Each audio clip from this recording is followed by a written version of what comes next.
Hello and welcome to the Yorkshire Gardener's daily gardening tip of the day. These are new and they're going to be posted every day, so make sure you subscribe to the channel or come back to the website every day to have a look for the new daily tip. If you're on YouTube, the website is www.theyorkshiregardener.com. Today's daily tip is about netting fruit.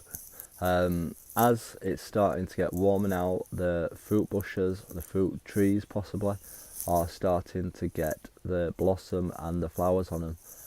So they're going to start producing the fruit on your bushes. So as obviously there's lots of birds and wildlife around, that's the thing that they will feed from, is your fruit. So you don't want to lose all your fruit. So the best advice is to net your fruit bushes over.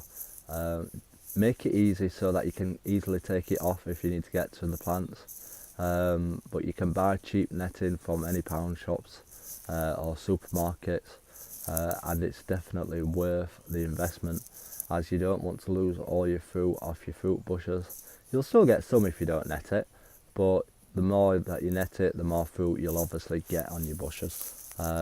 Obviously you can feed the birds via various different ways with bird feeders, so that they're still getting the food that they need. So that's today's daily tip about netting fruit bushes and fruit trees possibly. So thanks for watching today's video. Make sure you come back tomorrow to see tomorrow's daily tip of the day.